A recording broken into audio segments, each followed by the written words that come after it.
All right, this is Brent Leary, and I'm here at Inbound, where unbelievably there's going to be 21,000 people at this event. I remember when it was just 200 the very first year, so it's kind of mind-blowing for me. But anyway, I'm sitting here with Des Traynor, who is the Chief Strategy Officer and co-founder of Intercom, who is one of the speakers here at Inbound. Des, thank you for joining me. Thank you for having me, Brent. So before we talk about the session you just had and some of the other things around Intercom, maybe you give us a little bit of your personal background.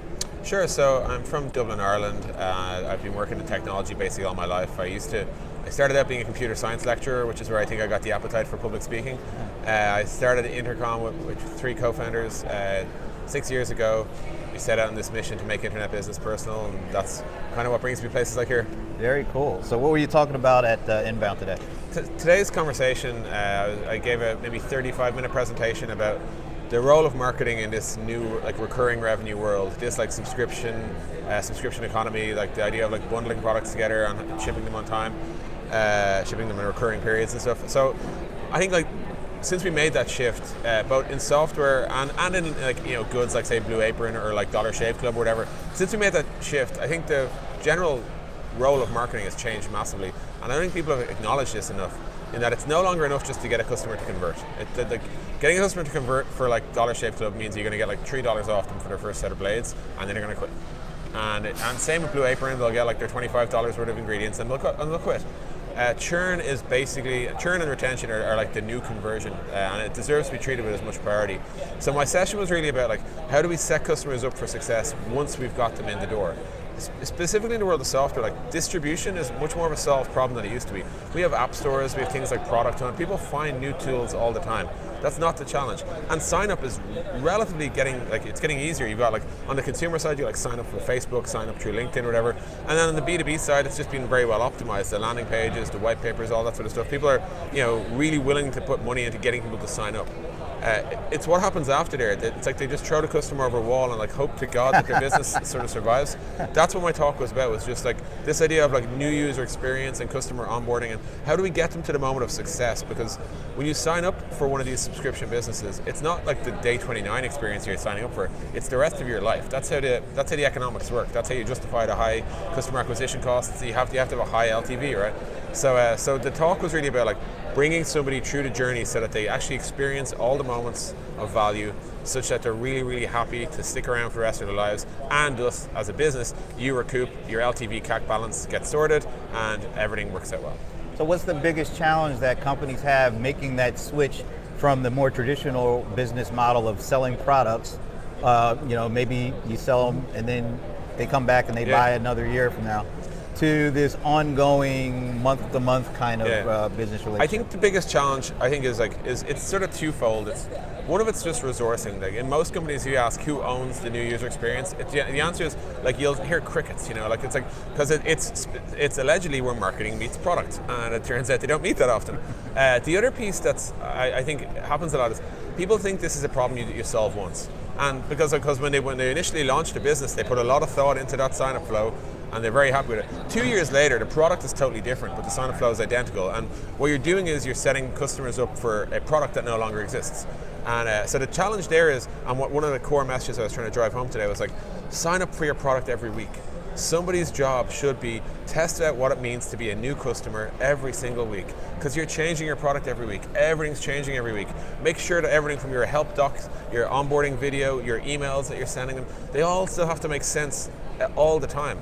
And it's such an important thing to do that people tend to neglect because it doesn't feel as valuable. But even within Intercom, we've seen, we've run projects where we've seen the ROI be massive. We improved one step in the flow, 50%, just by reimagining it, realizing that we changed your product and changing the sign-up flow. And that was massive for all variables in the company changed because of that. And I think it's something that people think is a lot more low ROI than it actually is. And yet at the same time, they'll dump money into bringing people in, getting them to sign up, and watching them puke out, and not actually chase down these sort of crucial pieces. So you also talk about the role that bots and chat can play in this, and you gave me a phrase, augmented intelligence. Maybe you could talk a little bit about that, and what role does that play in this marketing recurring revenue you're talking about? Yeah, for sure. So to take a very quick step back, 4 weeks ago, so Intercom connects businesses and customers, and 4 weeks ago we launched a bot called Operator, who basically sits in a conversation to help these conversations happen. So whenever a new visitor comes along and they say, I would like to use your product, Operator can jump in and say, okay, well let me just ask you a few quick questions. And we call it augmented intelligence because the idea is we're not trying to replace anyone here. We're just trying to inform a conversation that's already happening, right? And it turns out that it's actually more efficient for both parties to get a few of the sort of, let's call it the undifferentiated heavy lifting in the conversation. So if you're going to talk to somebody as a salesperson, you generally need to know what's your company, what's your role, do you have a budget, what's the team, what's the use case. There's a few bits and pieces that are going to form the sort of boilerplate of every conversation. And it's undifferentiated in that it doesn't really vary customer to customer. So what our operator can do is it can sort of augment the conversation by saying, hey, nice to meet you. I'll get you set up and find you the exact right person to talk to, but for now, can we just run through a couple of questions? And those questions, we present them in a UI manner. We don't pretend Operator's a human. It's unapologetically a bot, and it's give us a couple of quick answers, and then it'll say, okay, we're going to put you in touch with Jenny. Jenny's going to follow up in 2 days. Or Jenny's going to follow up right now, or you're now on a live chat with Jenny right now, or whatever the appropriate next step is. Now, behind the scenes, Operator can go and create Salesforce entries, set follow-up tasks, all that sort of stuff. But that's not what the user cares about. The user's I want to be heard and prioritized appropriately. Let me tell you what I'm here to do. So that's kind of that has always been our take on bots, in that they're good for some things and bad at other things. And I think the hype around bots initially was about pitching this idea of they're going to replace humans, they're going to they're going to take all our jobs, all the usual stuff. I think everyone missed out on this bit. They can just make conversations better, and maybe there'll be efficiencies, and maybe that does result in some down the line repercussions. But for the moment, it's just plain useful to have somebody sit in a conversation, offering the necessary bits and pieces, clarifying questions, etc., as you need it. So what role does that play in marketing and recurring revenue? Great question. So if you think about what the new funnel looks like, the new funnel is that basically people will come to a site, they might have some questions, but ultimately most of these, part of this shift has been going from buy before you try to try before you buy.